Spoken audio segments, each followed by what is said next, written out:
നമ്മൾ ആദ്യമേ തന്നെ ഇവിടെ ബ്രഹ്മപുത്രയിൽ ചൈന പണിയാനിരിക്കുന്ന ഏറ്റവും വലിയ ഡാം അവർ പറഞ്ഞിരിക്കുന്ന അങ്ങനെ തന്നെയാണ്. വേൾഡിലെ ഏറ്റവും വലിയ ഡാം പണിയാണെന്നാണ് പറഞ്ഞിരിക്കുന്നത്.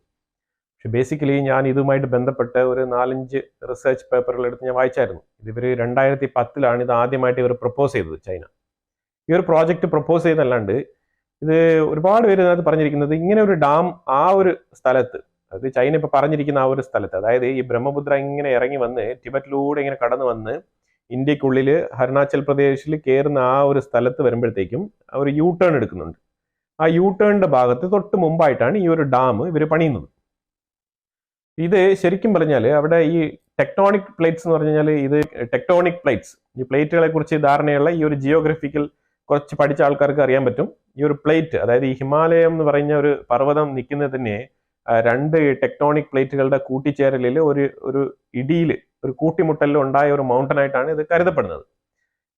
അതായത് ഇത് വളരെ മില്യൺ കണക്കിന് വർഷത്തിൽ ഉണ്ടാകുന്ന പ്രതിഭാസമാണല്ലോ ഈ സംഭവം. ഇത് നമുക്ക് അങ്ങനെ ഒറ്റ നോട്ടത്തിൽ ഒരു മനുഷ്യന്റെ ജീവിതകാലം വെച്ചിട്ട് ഇത് പെട്ടെന്ന് അളക്കാൻ പറ്റത്തില്ല.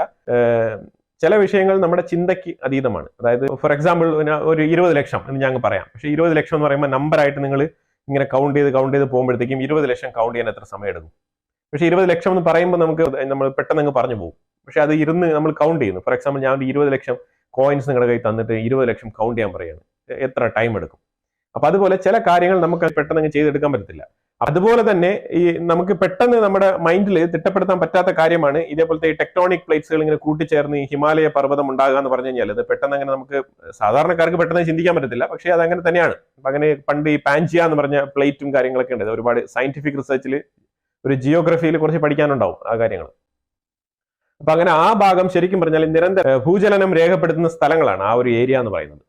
അത് എപ്പോഴും നിങ്ങൾക്ക് ഈ നേപ്പാളിലൊക്കെ എപ്പോഴും ഈ ഭൂചലനം വരുന്നത് എന്തുകൊണ്ടാണ്? അപ്പൊ അത് ഈ ഒരു ഹിമാലയന്റെ തൊട്ടടുത്ത് കിടക്കുന്ന ഒരു സ്ഥലമായതുകൊണ്ടാണ്. അപ്പൊ അതുകൊണ്ട് തന്നെയാണ് ഡൽഹിയൊക്കെ എപ്പോഴും ഇടയ്ക്കൊക്കെ കുലുങ്ങുന്നത്. അപ്പൊ ആ ഒരു പരിസരം, ആ ഒരു സർക്കിൾ, ആ ഒരു സർക്കിളിൽ ഈ ഒരു ഭൂചലനം എപ്പോഴും രൂപപ്പെടുന്ന ചെറിയ തോതിലും വലിയ തോതിലും മൈന്യൂട്ട് ആയിട്ടുള്ള പല തരത്തിലുള്ള മെഷർമെന്റിൽ ഭൂചലനം രേഖപ്പെടുത്തുന്ന ഒരു സ്ഥലമാണിത്.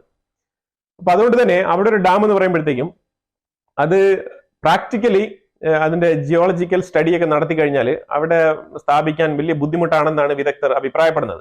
പക്ഷേ ഇനിയിപ്പോൾ ചൈനയുടെ കയ്യിൽ ഒരുപാട് പൈസയുണ്ട്. ചൈന പ്രൊപ്പോസ് ചെയ്തിരിക്കുന്ന ആ ഒരു പ്രോജക്റ്റിന് ഏതാണ്ട് ഇന്ത്യൻ മണി നമ്മൾ കാൽക്കുലേറ്റ് ചെയ്യുകയാണെന്നുണ്ടെങ്കിൽ ഏതാണ്ട് 11 ലക്ഷം കോടിയൊക്കെയാണ് വരുന്നത്. അപ്പൊ അത്രമാത്രം ഒരു പൈസ മുടക്കി ആ ഒരു പ്രോജക്റ്റ്, പൈസ ഉള്ളവർക്ക് തീർച്ചയായിട്ടും ചെയ്യാൻ പറ്റും, അങ്ങനെ ചെയ്യാൻ പറ്റത്തില്ല എന്നല്ല. പക്ഷേ അതിന്റെ ഒരു ലൈഫ് എക്സ്പെക്ടൻസി എത്ര ഉണ്ടാവും, ഇതൊക്കെ വളരെ ചോദ്യചിഹ്നമായിട്ടുള്ള കാര്യമാണ്. അപ്പം ചൈനയിൽ ഓൾറെഡി തന്നെ ഏറ്റവും വലിയ ഡാം 3 ഗോർജിയസ് ഡാം എന്ന് പറഞ്ഞ ഒരു ഡാം അവിടെ ഓൾറെഡി തന്നെ നിലനിൽപ്പുണ്ട്.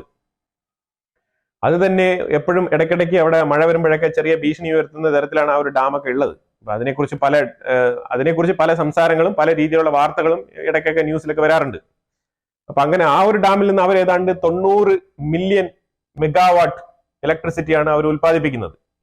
ഈ ഒരു 3 ഗോർജിയസ് ഡാമിൽ നിന്ന്. അപ്പം ഈ ഒരു പദ്ധതി, അതായത് ഈ ഒരു അരുണാചൽ പ്രദേശിന്റെ മുകളിൽ കിടക്കുന്ന ഈ ഒരു ബ്രഹ്മപുത്ര നദിയിൽ നിന്ന് ഇവർ പണിയുന്ന ഈ ഒരു ഡാമിൽ ഇവരെന്താണ് ഉദ്ദേശിക്കുന്നത് പറഞ്ഞാൽ ഇവര് 300 മില്യൺ മെഗാവാട്ട് ഇലക്ട്രിസിറ്റി, വൈദ്യുതി ഉൽപ്പാദിപ്പിക്കും എന്നാണ് പറയുന്നത്. ശരി, ഉൽപ്പാദിപ്പിച്ചോട്ടെ, അവർക്ക് ഒരുപാട് ആൾക്കാർക്ക് അത് ഗുണപരമാവുന്ന രീതിയിലൊക്കെയാണ് അവർ പറയുന്നത്. പക്ഷേ ഇതിൽ ഏറ്റവും കൂടുതൽ ദുഃഖിതരാവുന്ന വേറൊരു രാജ്യമുണ്ട്. അത് വേറെ ഒന്നുമല്ല, അത് ബംഗ്ലാദേശാണ്. ഇന്ത്യ ഇതിനകത്ത് എടുത്തിരിക്കുന്ന നിലപാടിനെ കുറിച്ച് ഞാൻ പറയാം. ഇന്ത്യ വളരെ കൃത്യമായിട്ടുള്ള ഒരു നിലപാട് ഇതിനകത്ത് എടുത്തിട്ടുണ്ട്. ഈ ഒരു നദി അരുണാചൽ പ്രദേശ്, അസാം ആ ത്രൂ വന്നിട്ട് നേരെ ബംഗ്ലാദേശിലോട്ടാണ് കയറുന്നത്. അതായത് ഇന്ത്യക്കുള്ളിൽ ഈ ഒരു യു ടേൺ എടുത്ത് വരുന്ന ബ്രഹ്മപുത്ര, ഈ മാപ്പ് നിങ്ങൾ കണ്ടാൽ മനസ്സിലാവും. അതിലൂടെ അരുണാചൽ പ്രദേശ് ത്രൂ ഔട്ട് അത് വന്നിട്ട് അരുണാചൽ പ്രദേശിൽ ചെറിയ 2-3 പിന്നെ ചെറിയ നദികളൊക്കെ ഉണ്ട് അതിന്റെ ഉള്ളിൽ. അതിലൂടെ വന്ന് അത് തീർച്ചയായിട്ടും അത് വന്ന് അസാമിലൂടെ ബംഗ്ലാദേശിലോട്ട് കടന്ന് അത് ബംഗാൾ ഓഷനിലേക്ക് കടക്കുകയാണ്. അപ്പൊ അതാണ് ഇതിന്റെ റൂട്ട്. ഇതിൽ ഏറ്റവും കൂടുതൽ കൃഷി ഇതിനെ ആശ്രയിച്ച് ചെയ്യുന്ന ആൾക്കാർ ബംഗ്ലാദേശിലാണ് ഉള്ളത്. ഇത് ബംഗ്ലാദേശിനെ തന്നെയാണ് ഏറ്റവും കൂടുതൽ അഫക്റ്റ് ചെയ്യുന്നത്, നെഗറ്റീവായിട്ട് ഇമ്പാക്ട് ഉണ്ടാക്കാൻ പോകുന്നത്. ഇതിനെക്കുറിച്ച് ബംഗ്ലാദേശിന്റെ ഉള്ളിൽ ഒരുപാട് വാർത്തകൾ ഇപ്പൊ തന്നെ വന്നു കഴിഞ്ഞു. അത് ചൈനയുടെ ഈ ഒരു പ്രസ്താവനയെ തുടർന്ന് ബംഗ്ലാദേശിന്റെ ഉള്ളിൽ ഓൾറെഡി തന്നെ ആശങ്കയാണ്. ഇതാണ് ഇതിന്റെ ഒരു അവസ്ഥ. പിന്നെ ചൈന ഈ വക അനൗൺസ്മെന്റ് ഒക്കെ നടത്തിയെങ്കിലും ഈ ടിബറ്റ് എന്ന് പറയുന്നത് ഭാഗികമായിട്ട് ഇന്ത്യക്കും കൂടെ അവകാശപ്പെട്ട ഒരു സ്ഥലമായിട്ടാണ് ഇന്ത്യ പണ്ട് തൊട്ടേ അതിനെ വിലയിരുത്തി വെച്ചിരിക്കുന്നത്. പിന്നെ അതിന്റെ ഏതൊക്കെയോ കാലഘട്ടങ്ങളിൽ ഉണ്ടായ വീഴ്ചയിലാണ് ഈ ടിബറ്റിന്റെ അവകാശമൊക്കെ വിട്ടുകൊടുക്കേണ്ടി വന്നത് ഇന്ത്യക്ക്. എനിവേ, അതൊക്കെ പോട്ട്, അതൊക്കെ പഴയ കഥ. അപ്പൊ എന്നാൽ ഇപ്പം നിലവിൽ ചൈനയാണ് അതിനെ റൂൾ ചെയ്യുന്നത്. അപ്പൊ അതുകൊണ്ട് തന്നെ ചൈന എന്തായാലും നമ്മളൊരു ബോർഡർ ഏരിയയിൽ വന്നിട്ട് ഒരു ഡാം പണിയുമ്പം ഇന്ത്യയുമായിട്ട് ഒരു ചർച്ച നടത്തേണ്ടതാണ്. അപ്പൊ അത് നടത്തുമെന്ന് തന്നെയാണ് പ്രതീക്ഷിക്കുന്നത്, നടത്തുമായിരിക്കും. എനിക്ക് തോന്നുന്നു ഇന്ത്യയുടെ പ്രൈമറി റെസ്പോൺസ് എന്താണെന്ന് അറിഞ്ഞിട്ട് ചിലപ്പോൾ ചർച്ച നടത്താനുള്ള സാധ്യതയാണ് കാണുന്നത്. കാരണം ഇത് പ്രാഥമികമായിട്ട് ഇന്ത്യ റെസ്പോണ്ട് ഒന്നും ചെയ്തില്ല, അതൊരു ചോദ്യചിഹ്നമായിട്ട് ഇങ്ങനെ നിൽക്കുകയാണ്. ഇന്ത്യയുടെ റെസ്പോൺസ് കിട്ടാൻ വേണ്ടിയിട്ട് ഗ്ലോബൽ ടൈംസിലും പല പല മാഗസിനുകളിലൊക്കെ ഇതിനെക്കുറിച്ചുള്ള ഒരു ആർട്ടിക്കിൾ എഴുതി വിടുന്നുണ്ട്. അവർ എഴുതി മടുത്തു, ഇന്ത്യ അതിനെക്കുറിച്ച് റെസ്പോണ്ട് ചെയ്യുന്നില്ല എന്നുള്ളതാണ്. നമുക്ക് എന്തുകൊണ്ടാണ് ഇത് അത്ര എളുപ്പത്തിൽ നടത്തിയെടുക്കാൻ പറ്റുന്ന ഒരു പ്രോജക്റ്റ് അല്ല എന്നുള്ളൊരു നിഗമനം വന്നത്? ശരിക്കും 2010 ഒരു അനൗൺസ് ചെയ്ത് ചൈനയെ പോലുള്ള രാജ്യം, ഇത്രയും പൈസയുള്ള ഒരു രാജ്യം, അവർക്ക് വേണമെങ്കിൽ പെട്ടെന്ന് തന്നെ ചെയ്യാവുന്നേ ഉള്ളൂ. പക്ഷെ അവർ എന്തുകൊണ്ടോ ചെയ്തില്ല. 2024 വീണ്ടും അത് ഒന്ന് പൊടി തട്ടി ഒന്ന് പുതുക്കിയിട്ട് വീണ്ടും ഒരു അനൗൺസ്മെന്റ് വിട്ടിരിക്കുന്നത്. ഇപ്പോഴും അവർക്ക് ചെയ്യാൻ പറ്റുമെന്ന് എനിക്ക് തോന്നുന്നില്ല. കാരണം അത്രമാത്രം പരിസ്ഥിതി ആഘാതം അവിടെ നേരിടേണ്ടി വരും അത് ചെയ്തു കഴിഞ്ഞാൽ. ഏതെങ്കിലും ഒരു ചെറിയ നിമിഷത്തിൽ ഇത്രയും വലിയ ഡാം പണിത് വെച്ചിട്ട് ഒരു ചെറിയൊരു കുലുക്കത്തിൽ ഒന്ന് പൊട്ടിക്കഴിഞ്ഞാൽ ഒന്ന് ആലോചിച്ച് നോക്ക്. ടിബറ്റ് ഉൾപ്പെടെയുള്ള ഇന്ത്യയുടെ പല ഭാഗങ്ങളും ബംഗ്ലാദേശ് ഉൾപ്പെടെയുള്ള രാജ്യങ്ങൾക്കൊക്കെ അത് വൻ ദുരന്തമായിട്ട് ഭവിക്കും എന്നുള്ളതിൽ യാതൊരു സംശയത്തിനും ഇടവരാത്തൊരു കാര്യമാണ്. അപ്പൊ ഇതിനകത്ത് ഏറ്റവും കൂടുതൽ ഇപ്പൊ ചൈന അതിനകത്ത് പറഞ്ഞു വെക്കുന്നത്, ഞങ്ങൾ ഇതിന്റെ ഒരു സ്പീഡ്, അതായത് ഇതിന്റെ സ്പീഡ്, അതായത് ഇത് ഒഴുകി വരുന്ന ഒരു ദൂരം അനുസരിച്ച് ആ ഒരു പോയിന്റിൽ എത്തുമ്പോഴത്തേക്കും ഇതിന്റെ ഒരു സ്പീഡ് നല്ല രീതിയിൽ, അത് ഗ്രാവിറ്റി അനുസരിച്ചുള്ള നല്ല ഫോഴ്സ് ഉണ്ട് വെള്ളത്തിന്. അത്രയും ദൂരം ഒഴുകി വരുന്ന ആ ഒരു വെള്ളത്തിന്റെ സ്പീഡ് തടഞ്ഞു നിർത്തി ഇവർ ഇലക്ട്രിസിറ്റി ഉൽപ്പാദിപ്പിക്കുമ്പം അത് അത്ര എഫക്റ്റീവ് ആയിട്ടുള്ള ഒരു പരിപാടിയാണെന്നാണ് ചൈന അവകാശപ്പെടുന്നത്. കാരണം സാധാരണ ഉൽപ്പാദിപ്പിക്കുന്നതിലും കൂടുതൽ ഇലക്ട്രിസിറ്റി ഉൽപ്പാദിപ്പിക്കാം, ഇതിന്റെ ഒരു സ്പീഡും ഇതിന്റെ ക്രാവിറ്റി അനുസരിച്ച് ഇതിന്റെ ഒരു ഫോഴ്സ് അത് കണക്കാക്കി നോക്കുമ്പോഴത്തേക്കും ഇവർ കുറച്ചുകൂടി എഫക്റ്റീവ് ആയിട്ട് ഇവർക്ക് ഇലക്ട്രിസിറ്റി പ്രൊഡ്യൂസ് ചെയ്യാൻ പറ്റും എന്നാണ് ചൈന പറയുന്നത്. അതൊക്കെ ശരിയായിരിക്കാം, ഇല്ലാതെ ഞാൻ പറയുന്നില്ല. ചൈനയ്ക്ക് വേണ്ടി വന്നാൽ അവിടെ ഡാം പണിയുകയും ചെയ്യാം, അതിൽ ഇപ്പൊ ആരും ഒന്നും പറയാനുമില്ല എന്നുള്ളതാണ്. ഇപ്പൊ എന്താണ് ഇന്ത്യയുടെ നിലപാടെന്ന് പറഞ്ഞാൽ, ഇന്ത്യ ഇതുവരെ ഓപ്പൺ ആയിട്ട് നിലപാടൊന്നും പറഞ്ഞിട്ടില്ല. പക്ഷേ ചില സാങ്കേതികമായിട്ടുള്ള ചില കാര്യങ്ങൾ ഇന്ത്യ നടപ്പാക്കുന്നുണ്ട്. ഒരു ബഡ്ജറ്റ് ഒക്കെ എമർജൻസി ആയിട്ട് പാസ്സാക്കിയിട്ടുണ്ട്, അതിലേക്ക് വരാം. അപ്പൊ അതായത് ഇന്ത്യ എന്താണ് പറയുന്നത് പറഞ്ഞാൽ, സിയാങ് വാലി എന്ന് പറഞ്ഞാൽ ഞാനിതാ മാപ്പിൽ കാണിക്കുന്നുണ്ട്. ഈ ആരോ മാർക്ക് പോകുന്ന സ്ഥലം നിങ്ങൾ ശ്രദ്ധിച്ചോ, ഇതാണ് സിയാങ് വാലി. ഈ സിയാങ് വാലി എന്ന് പറഞ്ഞാൽ കൃത്യമായിട്ട് അരുണാചൽ പ്രദേശ്, അതായത് ഈ ഒരു ബ്രഹ്മപുത്ര നദി അരുണാചൽ പ്രദേശിലോട്ട് കടന്നു വരികയും അത് കൃത്യമായിട്ട് വന്ന് എൻട്രൻസ് ആകുന്ന ഫസ്റ്റ് ഏരിയയാണ്, ആ ഒരു ഫസ്റ്റ് ലാൻഡ് മാർക്കാണ് ഈ സിയാങ് വാലി എന്ന് പറയുന്നത്. അരുണാചൽ പ്രദേശിൽ ഇന്ത്യൻ ബോർഡർ ക്രോസ് ചെയ്ത് ബ്രഹ്മപുത്ര വരുമ്പോഴത്തേക്കും ആദ്യത്തെ ടച്ച് പോയിന്റ് ആണ് ഈ ഒരു സിയാങ് വാലി എന്ന് പറയുന്നത്. അപ്പൊ ഇന്ത്യ ഈ സിയാങ് വാലിയിൽ ഒരു ഡാം പണിയാൻ തീരുമാനിക്കുന്നുണ്ട്. ഈ ഡാം പണിയുക എന്ന് പറഞ്ഞാൽ അരുണാചൽ പ്രദേശിലെ ആൾക്കാർ പെട്ടെന്ന് സമ്മതിക്കത്തില്ല. അത് അവിടെ ആർക്കും ഈ ഒരു ഡാം പണിയുന്നതിനോട് താല്പര്യമില്ല. അവിടെ പ്രൊട്ടസ്റ്റ് വരാനുള്ള സാധ്യതയാണ് കാണുന്നത്. പക്ഷേ അവിടെ ഡാം പണിയുന്നതിന് മുമ്പ് ഗവൺമെന്റ് കൃത്യമായിട്ട് അവർ ആൾക്കാരെ എഡ്യൂക്കേറ്റ് ചെയ്യണം. നമ്മൾ എന്തിനു വേണ്ടിയിട്ടാണ് ഈ ഡാം പ്രോജക്റ്റ്, എന്തുകൊണ്ടാണ് പണിയുന്നത്, ഇതിനെക്കുറിച്ചുള്ള അവയർനെസ് അവിടുത്തെ മീഡിയാസിൽ കൊടുക്കണം, അവിടുത്തെ ന്യൂസ് റിപ്പോർട്ടുകളിൽ ഒക്കെ കൊടുക്കണം, സോഷ്യൽ മീഡിയാസിൽ കൊടുക്കണം. എന്തുകൊണ്ടാണ് ഇവിടെ ഒരു ഡാം അനിവാര്യം എന്നുള്ളത് വളരെ കൃത്യമായിട്ട് കൊടുക്കണം. അല്ലാന്നുണ്ടെങ്കിൽ ആൾക്കാർ ഇങ്ങനെ കൊടി പൊക്കിക്കൊണ്ട് വരും. ഇന്ത്യ ആണല്ലോ, സംഭവം ഇങ്ങനെ നടക്കും. അപ്പൊ അതുകൊണ്ട് ഇതിന്റെ ഇമ്പോർട്ടൻസ് എന്താണെന്നുള്ളത് മനസ്സിലാക്കിക്കൊണ്ട് വേണം. പല തവണ ഞാൻ ഈ ഒരു മിസ്റ്റേക്ക് ഗവൺമെന്റിന്റെ ഭാഗത്ത് ഞാൻ ശ്രദ്ധിച്ചിട്ടുണ്ട്. അതായത് ഇന്ത്യൻ ഗവൺമെന്റിന്റെ ഭാഗത്ത് CAA ഇറക്കിയപ്പോഴായിക്കോട്ടെ, അതായത് ഈ ഫാർമേഴ്സ് ബില്ല് ഇറക്കിയപ്പോഴായിക്കോട്ടെ, ഒരു അവയർനെസ് കൊടുക്കുക എന്നുള്ളതാണ്. അതായത് നമ്മൾ ചിരിച്ച് സന്തോഷമായിട്ടിരിക്കുമ്പോൾ നമ്മൾ വിചാരിക്കരുത് ലോകം മൊത്തം ഹാപ്പി ആണെന്നുള്ള രീതിയിൽ. നമ്മൾ സങ്കടപ്പെട്ടിരിക്കുമ്പോൾ നമ്മൾ വിചാരിക്കരുത് ലോകത്തെല്ലാവരും സങ്കടത്തോടെയാണ് ജീവിക്കുന്നത്. അപ്പൊ അതുപോലെ നമ്മൾ ഈ ഒരു നിയമത്തിനെ കുറിച്ചോ അല്ലെങ്കിൽ ഗവൺമെന്റ് ഇറക്കുന്ന ഒരു പോളിസിയെ കുറിച്ചോ നമ്മൾ അവയർ ആണെന്നുള്ളതിന്റെ അർത്ഥം ഈ ബാക്കിയുള്ളവർക്കെല്ലാം ഈ രാഷ്ട്രീയമാണ് തൊഴിൽ, അവരെല്ലാം ഇതിനെക്കുറിച്ച് അവയർനെസ് ഉള്ള ആൾക്കാരാണ് എന്ന് ധരിക്കരുത്. അങ്ങനെ ധരിച്ചുകൊണ്ട് കുറെ സംഭവങ്ങൾ ഇവിടെ ഇംപ്ലിമെന്റ് ചെയ്യാൻ ശ്രമിച്ചിട്ടുണ്ട്. കാരണം അല്ലെങ്കിൽ അതിനെ കൃത്യമായിട്ട് പിന്നെ പ്രൊട്ടസ്റ്റ് നടത്തി, പിന്നെ ആൾക്കാർ TV വന്നിരുന്ന് ഘോര ചർച്ച നടത്തി, അതിൽ കുറെ ആൾക്കാർ അറിയാവുന്ന ആൾക്കാർ വന്ന് ചർച്ച നടത്തുന്നുണ്ട്, ചില ആൾക്കാർ ഒന്നും അറിയാതെ വന്ന് ചർച്ച നടത്തുന്നുണ്ട്, പല മണ്ടത്തരങ്ങളും വിഡ്ഢിത്തരങ്ങളൊക്കെ വിളിച്ചു പറയുന്നുണ്ട്. അപ്പൊ അതൊക്കെ മാറണം എന്നുണ്ടെങ്കിൽ ഇത് ഈ ഒരു ഡാം ആയിക്കോട്ടെ, ഒരു രാജ്യത്ത് നടപ്പിലാക്കാൻ പോകുന്ന എന്തെങ്കിലും ഒരു ക്രൂഷ്യൽ ആയിട്ടുള്ള ഒരു പദ്ധതി ആയിക്കോട്ടെ, അതിനകത്ത് ഏതൊരു പ്രവൃത്തി ചെയ്താലും ഒരു ഡെമോക്രാറ്റിക് രാജ്യം എന്നുള്ള നിലയിൽ ക്രിട്ടിസൈസ് ചെയ്യപ്പെടും.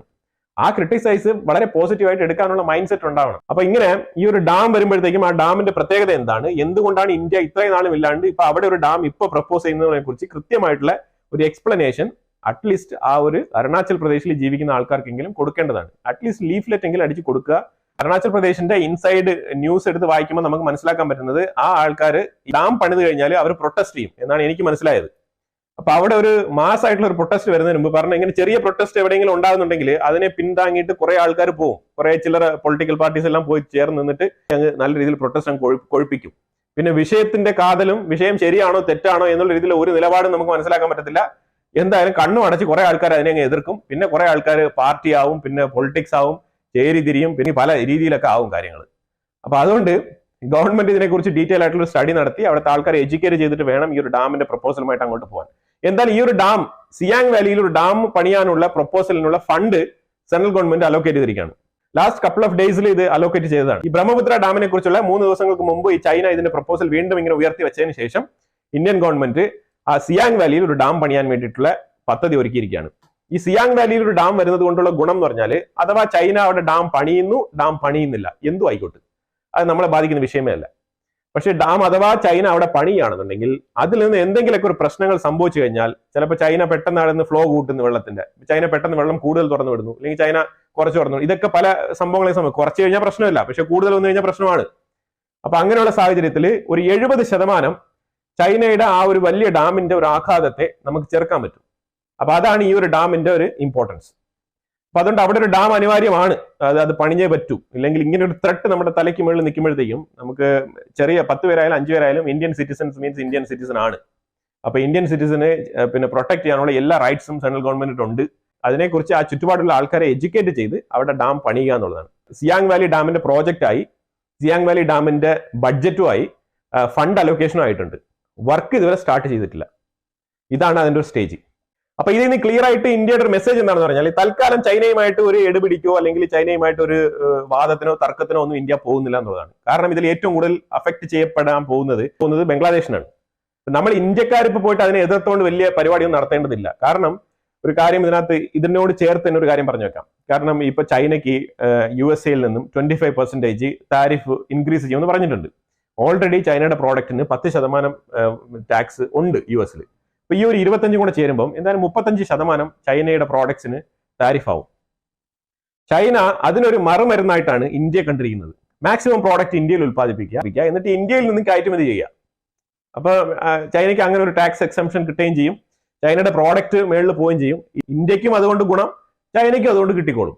ആ രീതിയിലാണ് ചൈന ഇപ്പൊ പ്ലാൻ ചെയ്യുന്നത്. അതാണ് ചൈനയ്ക്ക് വേണ്ടത്. ഇപ്പൊ ചൈന ഇപ്പൊ ഈ ബോർഡറിൽ നിന്നൊക്കെ പിന്നോട്ട് പോയിട്ട് ഒപ്പിട്ടൊക്കെ കൊടുത്തിട്ട് നിങ്ങൾ ആ ബോർഡർ പ്രശ്നമൊന്നും വേണ്ട, നമ്മൾ സഹകരണത്തോടെ പോകാന്ന് പറഞ്ഞതിന്റെ മെയിൻ ആയിട്ടുള്ള റീസൺ ഇതാണ്. അതായത് ഇന്ത്യയിൽ ഇനിയുള്ള 4 വർഷത്തേക്ക് പിടിച്ചു നിൽക്കണം എന്നുണ്ടെങ്കിൽ ചൈനയ്ക്ക് ഇന്ത്യയുടെ സഹായം വളരെ വളരെ അത്യാവശ്യമാണ്. അവർ ഏറ്റവും കൂടുതൽ ഇവിടെ ഇൻവെസ്റ്റ് ചെയ്ത് ഫാക്ടറി ഓപ്പൺ ചെയ്ത് ഇവിടെ തന്നെ മാനുഫാക്ചറിങ് ചെയ്ത് ഇന്ത്യയിൽ നിന്നും US കയറ്റി അയക്കാം. അപ്പൊ ഇന്ത്യക്ക് എന്താണോ കിട്ടുന്ന കൺസിഡറേഷൻ, ആ കൺസിഡറേഷനിൽ ബെനിഫിഷ്യറി ആവാമല്ലോ. അതാണ് ചൈന ഉദ്ദേശിക്കുന്നത്. അല്ലാതെ ഇതിന്റെ പുറകിൽ വലിയ റോക്കറ്റ് സയൻസ് ഒന്നുമില്ല. ഇതാണ് ചൈനയ്ക്ക് വേണ്ടത്. ഈ ഒരു ഹെൽപ്പാണ് ചൈനയ്ക്ക് വേണ്ടത്. അപ്പൊ അതുകൊണ്ട് ഇപ്പൊ തൽക്കാലം എന്തായാലും ഇന്ത്യ ചൈനയുമായിട്ട് ഒരു രീതിയിലുള്ള ഒരു കൗണ്ടർ പാർട്ട് ഒന്നും ചെയ്യാൻ പോകുന്നില്ല എന്നുള്ളതാണ്. അതാണ് ഇപ്പൊ ഇതിൽ മനസ്സിലാക്കാൻ പറ്റുന്നത്. ഇനിയിപ്പോ ഏതെങ്കിലും ഗ്ലോബൽ ഫോറത്തിൽ ചിലപ്പം ജയശങ്കറോടൊക്കെ ചിലപ്പോൾ ഒരു ചോദ്യം വരാൻ സാധ്യതയുണ്ട്. അപ്പൊ ജയശങ്കർ കൃത്യമായിട്ട് അതിന് മറുപടി കൊടുക്കും. അതെ, അതിനൊരു ചെറിയ കൺസേൺ ഞങ്ങളുമായിട്ട് ഡിസ്കസ് ചെയ്യും, അത് ചൈനയും ഇന്ത്യയും തമ്മിൽ ഡിസ്കസ് ചെയ്ത് തീരുമാനിക്കും എന്നുള്ള രീതിയിലുള്ള ഒരു മറുപടി ആയിരിക്കും ജയശങ്കറിന്റെ ഭാഗത്തുനിന്ന് മാക്സിമം പോകാനുള്ള സാധ്യത ഉണ്ടെന്നാണ് നമുക്ക് മനസ്സിലാക്കാൻ പറ്റുന്നത്. ചൈനയുടെ ഫോൺ കമ്പനികളായിട്ടുള്ള വിവോ, അതേപോലെ ഷവോമി, ഇവരൊക്കെ ഏതാണ്ട് 5500 കോടിയും 6000 കോടിയോളം നിക്ഷേപം ഇന്ത്യക്കുള്ളിൽ ചെയ്യാൻ വേണ്ടി വെയിറ്റ് ചെയ്ത് നിൽക്കുകയാണ്. ഇന്ത്യ ജസ്റ്റ് ഒരു ഗ്രീൻ ടിക്ക് കൊടുത്താൽ മതി. ഇന്ത്യ ജസ്റ്റ് ട്രംപ് വന്നിട്ട് ഇന്ത്യയുടെ അടുത്ത ഫോറിൻ പോളിസി US എന്താണെന്ന് അറിയാൻ വേണ്ടിയിട്ട് വെയിറ്റ് ചെയ്തിരിക്കുകയാണ്. അത് കഴിഞ്ഞിട്ട് മാത്രമേ ചൈനയ്ക്ക് ഇവിടെ ഒരു ബോർഡർ തുറന്നു കൊടുക്കുകയുള്ളൂ ഇങ്ങനത്തെ മാനുഫാക്ചറിങ് ഇലക്ട്രോണിക്സിനൊക്കെ ഇൻവെസ്റ്റ്മെന്റ് ഇവിടെ നടത്താൻ. മീൻസ് എന്താണ് ഉദ്ദേശിക്കുന്നത് മനസ്സിലായില്ല. അവരുടെ കമ്പനിയുടെ ഫോം ചെയ്യാനാണ്. നമുക്ക് ഇതിന് ടാക്സ് ബെനിഫിറ്റ് കിട്ടും, പിന്നെ US പോകുന്ന താരിഫുമായിട്ട് ബന്ധപ്പെട്ടുള്ള ചെറിയ ഡിസ്കൗണ്ടും കിട്ടും. എന്തായാലും നമുക്കത് കാത്തിരുന്ന് കാണാം. ഇതിനെക്കുറിച്ചുള്ള അഭിപ്രായങ്ങൾ കമന്റ് ബോക്സിൽ രേഖപ്പെടുത്തുക. വീഡിയോ ഇഷ്ടപ്പെട്ടു കഴിഞ്ഞാൽ ലൈക്ക് ചെയ്യുക, ഷെയർ ചെയ്യുക. അതുപോലെ തന്നെ ചാനൽ നിങ്ങൾ ആദ്യമായിട്ടാണ് കാണുന്നുണ്ടെങ്കിൽ മറക്കാതെ ഒന്ന് സബ്സ്ക്രൈബ് ചെയ്യുക. വീണ്ടും അടുത്ത വീഡിയോയിൽ കാണാം. Thank you so much.